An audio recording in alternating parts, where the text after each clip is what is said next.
আমি বিএনপিকে বলতে চাই, তোমাদের কল্যাণকামী হিসেবে বলতে চাই, এই চোরাই পথ দিয়ে যদি তোমরা বাংলাদেশের মানুষের সংস্কারের অভিপ্রায়কে পায়ে তোলবার চেষ্টা করো, এটা হবে তোমাদের জন্য আত্মঘাতী সিদ্ধান্ত। আমরা পরিষ্কার ভাষায় বলতে চাই, আমরা গণভোটে 70% মানুষের যে অধিকার, 70% মানুষের যে ইচ্ছার প্রতিফলন ঘটেছে, সেটা শান্তিপ্রিয় উপায়ে বাস্তবায়ন করবার দাবি জানাচ্ছি। যদি বর্তমান সরকার সেটা করতে ব্যর্থ হয়, আমি আজ ময়মনসিংহের এই কৃষ্ণচূড়া চত্বর থেকে পরিষ্কার বলতে চাই, 1970 সালে স্বৈরাচারী পাকিস্তানি গোষ্ঠী তারা যেভাবে বাংলার মানুষের ভোটাধিকার মানতে চায় নাই, যেমনি ভাবে শেখ হাসিনা স্বৈরাচারী সরকার বাংলার মানুষের ভোটাধিকারকে হরণ করেছিল, বাংলাদেশের মানুষের ভোটাধিকার নিয়ে ছিনিমিনি খেলে এদেশের মানুষের কাছ থেকে তাদের অধিকার কেড়ে নিয়েছিল। যদি জনাব তারেক জিয়া এবং বিএনপি যদি সেই পাকিস্তানি স্বৈর শাসকদের আর ফ্যাসিবাদী শেখ হাসিনার পথে হাঁটে, বিএনপি এবং তারেক জিয়ার ভিন্ন ভাগ্য হবে না। শেষ কথা বলতে চাই, ফ্যামিলি কার্ড দিচ্ছেন ভালো কথা, কৃষক কার্ড দিচ্ছেন ভালো কথা, মনে রাখবেন শুধুমাত্র টাকার বিনিময়ে জনগণের সম্মান এবং মর্যাদা আপনারা কিনতে পারবেন না। শেখ হাসিনা মনে করেছিল পদ্মা সেতু আর মেট্রো রেল দিলেই বাংলাদেশের মানুষ তাদের সম্মান এবং মর্যাদা শেখ হাসিনার কাছে বিকিয়ে দেবে। ইতিহাস প্রমাণ করেছে বাংলাদেশের আত্মাভিমানী মানুষ না খেয়ে থাকতে পারে, তারা তাদের সম্মান এবং গৌরব কোন স্বৈরাচারীর পায়ের নিচে পিষ্ট হতে দেয় না। আসসালামু আলাইকুম ওয়া রাহমাতুল্লাহ। আলহামদুলিল্লাহ ওয়া কাফা ওয়া সালামুন আলা ইবাদিহিল্লাযীনা ইসতাফা। আম্মা বা'দ, আউযু বিল্লাহি মিনাশ শাইতানির রাজীম। বিসমিল্লাহির রহমানির রহিম। ওয়ালা তাহসাবান্নাল্লাহা গাফিলান আম্মা ইয়া'মালুয যালিমুন। সাদাকাল্লাহুল আযীম। 11 দলীয় ঐক্যের উদ্যোগে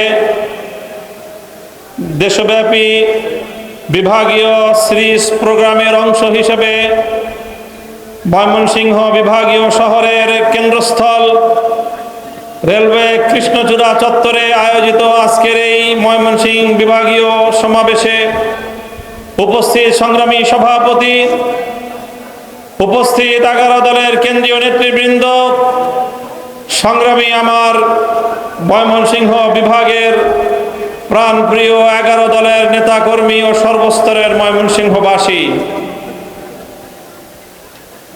গণভোটের গণরায় কার্যকর ও জনদুর্ভোগ লাঘবের দাবিতে আয়োজিত আজকের সমাবেশে আমরা দ্ব্যর্থহীন ভাষায় বলতে চাই, 11 দল দায়িত্ব নিয়ে যেভাবে নির্বাচন পূর্ববর্তী এবং পরবর্তী সময়ে দেশের মানুষের পক্ষে ভূমিকা পালন করেছে, দেশের স্বার্থে অনেক বড় ত্যাগ এবং স্যাক্রিফাইস স্বীকার করেছে, ঠিক তদ্রূপ বাংলাদেশের স্বাধীনতা, বাংলার মানুষের অধিকার আদায়ের জন্যে যে কোনো কঠিন থেকে কঠিনতর পথ অবলম্বন করতে আমরা কুণ্ঠিত হব না ইনশাআল্লাহ। সংগ্রামী দেশবাসী, আমরা সারা দেশের মানুষের দুয়ারে দুয়ারে যাচ্ছি, কাছে কাছে যাচ্ছি, আমাদের ভাগ্যের পরিবর্তনের জন্য নয়, আমরা এদেশের মানুষের সম্মান এবং গৌরব রক্ষা করার দাবি নিয়ে আমরা ঘুরছি। বাংলাদেশের মানুষ বিগত ত্রয়োদশ জাতীয় সংসদ নির্বাচনের সাথে একই দিনে তারা জুলাই বিপ্লবের আকাঙ্ক্ষা বাস্তবায়নের লক্ষ্য নিয়ে গণভোটে হাঁ ব্যালটে ভোট দিয়েছিল। গণভোটে হাঁ অভূতপূর্ব এবং অনেক বড় ব্যবধানে 70% ভোট পেয়ে ঐতিহাসিক বিজয় অর্জন করেছে। আমরা লক্ষ্য করি বাংলাদেশের স্বাধীনতার পর দীর্ঘ প্রায় 50 বছর পর্যন্ত বাংলাদেশের মানুষ দুই দলীয় শাসন ব্যবস্থার জাতাকলে নিষ্পেষিত হয়ে আসছে। পর্যায়ক্রমে ফ্যাসিবাদী স্বৈরাচারী শেখ হাসিনা ক্ষমতার মসনদকে কুক্ষিগত করে বাংলাদেশের মানুষের উপর জুলুম, নির্যাতন এবং বৈষম্যের স্টিম রোলার পরিচালনা করেছিল।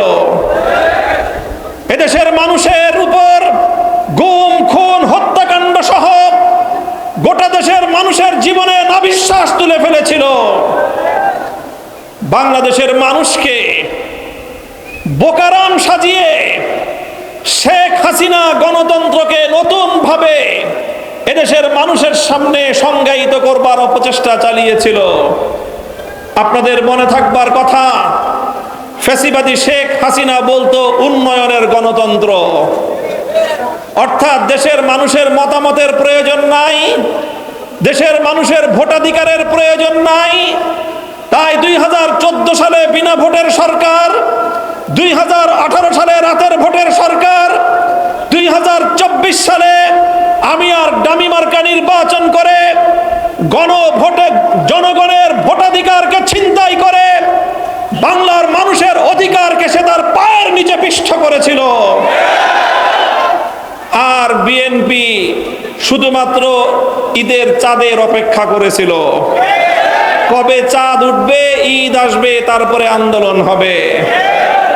15 বছর পর্যন্ত বিএনপি নেতৃত্বের ব্যর্থতার মাসুল হিসেবে এদেশের যুবকেরা প্রাণ দিয়েছে, এদেশের মানুষেরা জীবন দিয়েছে, রক্ত দিয়েছে 2013 সালের শাপলা চত্বরে, রক্ত দিয়েছে 2021 সালের মোদি বিরোধী আন্দোলনে, রক্ত দিয়েছে আল্লামা সাঈদীকে মিথ্যা মামলায় ফাঁসির রায় দেওয়ার প্রেক্ষিতে গড়ে ওঠা বিদ্রোহী আন্দোলনে, রক্ত দিয়েছে 2024 সালের বৈষম্য বিরোধী আন্দোলনে। রক্তের সাগর পেরিয়ে 36শে জুলাই 2024 সালের 5ই আগস্ট বাংলার মানুষ নতুন করে স্বাধীনতার সূর্য ছিনিয়ে এনেছে। বাংলাদেশের মানুষ সেকেন্ড রিপাবলিক গঠন করবার জন্য 24 সালের জুলাই বিপ্লবীদের নেতৃত্বে আন্দোলন করলো। জুলাই বিপ্লবীরা ঘোষণা করলো 47, 71 আর 24-এর আন্দোলনের ভিত্তিতে আগামীর বাংলাদেশ গড়ে উঠবে। বাংলাদেশের মানুষ চেয়েছিল তাদের ভোটাধিকার প্রতিষ্ঠিত হবে, বাংলাদেশের মানুষ চেয়েছিল বৈষম্যের বিলোপ হবে, বাংলাদেশের মানুষ চেয়েছিল ফ্যাসিবাদ চিরতরে বিতাড়িত হবে, ফ্যাসিবাদের দুয়ার বন্ধ হয়ে যাবে। কথা বলেন ঠিক না বেঠিক? আমরা চেয়েছিলাম বৈষম্য বিলোপ হোক, আপনারা কি সেটা চান? আমরা চেয়েছিলাম ফ্যাসিবাদের দুয়ার বন্ধ হোক, আপনারা কি সেটা চান? ফ্যাসিবাদের দুয়ার বন্ধ করার জন্য, বৈষম্য বিলোপ করার জন্যই জাতীয় ঐক্যমত্য কমিশনে দীর্ঘ 9 মাস পর্যন্ত 33টি রাজনৈতিক দল মিলেমিশে ক্ষমতার ভারসাম্য আনয়নের জন্য প্রস্তাবনা তৈরি করলো। সনদ প্রণীত হলো, জুলাই সনদ নামে সেটি স্বাক্ষরিত হলো। যেই জুলাই সনদের মাধ্যমে একক প্রধানমন্ত্রীর ক্ষমতায় ভারসাম্য এনে কিছু ক্ষমতা রাষ্ট্রপতির হাতে, বিচার বিভাগ সংক্রান্ত ক্ষমতাগুলো প্রধান বিচারপতির হাতে, আর বাংলাদেশের রাষ্ট্র এবং প্রশাসনকে দলীয়করণের অভিশাপ থেকে মুক্ত করার জন্য নিয়োগ কমিটির নামে আরো কিছু ক্ষমতা বিকেন্দ্রীকরণ করে একটি বৈষম্যহীন ফ্যাসিবাদ মুক্ত বাংলাদেশ গড়বার স্বপ্ন নিয়ে বাংলাদেশের রাজনৈতিক দল, বাংলাদেশের আপামর জনতা দীর্ঘদিন পর্যন্ত সংগ্রাম করেছে, আন্দোলন করেছে, ঐক্যমত্যে তারা এসে উপনীত হয়েছে।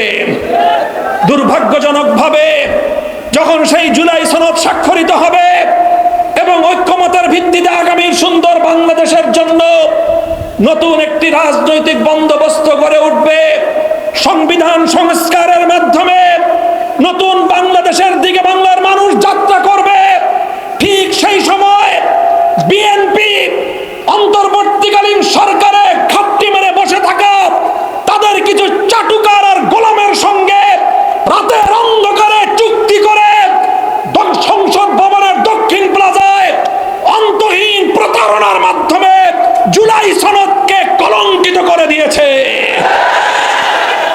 আমরা বলতে চাই, তোমরা যেই প্রতারণার আশ্রয় নিয়েছ, 32টি রাজনৈতিক দলকে অন্ধকারে রেখে বিএনপি এবং অন্তর্বর্তীকালীন সরকারের কিছু লোক যোগ সাজস করে তারা নোট অফ ডিসেন্টের ভিত্তিতে আগামীতে ক্ষমতাসীন দল তাদের এজেন্ডা বাস্তবায়ন করবার যেই চোরাই পথ তোমরা আবিষ্কার করেছো, আমি বিএনপিকে বলতে চাই, তোমাদের কল্যাণকামী হিসেবে বলতে চাই, এই চোরাই পথ দিয়ে যদি তোমরা বাংলাদেশের মানুষের সংস্কারের অভিপ্রায়কে পায়ে তোলবার চেষ্টা করো, এটা হবে তোমাদের জন্য আত্মঘাতী সিদ্ধান্ত।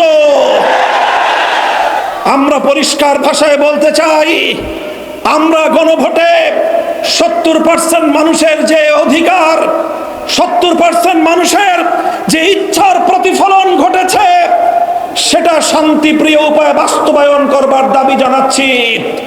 যদি বর্তমান সরকার সেটা করতে ব্যর্থ হয়, আমি আজ ময়মনসিংহের এই কৃষ্ণচূড়া চত্বর থেকে পরিষ্কার বলতে চাই, 1970 সালে স্বৈরাচারী পাকিস্তানি গোষ্ঠী তারা যেভাবে বাংলার মানুষের ভোটাধিকার মানতে চায় নাই, যেমনি ভাবে শেখ হাসিনা স্বৈরাচারী সরকার বাংলার মানুষের ভোটাধিকারকে হরণ করেছিল, বাংলাদেশের মানুষের ভোটাধিকার নিয়ে ছিনিমিনি খেলে এদেশের মানুষের কাছ থেকে তাদের অধিকার কেড়ে নিয়েছিল।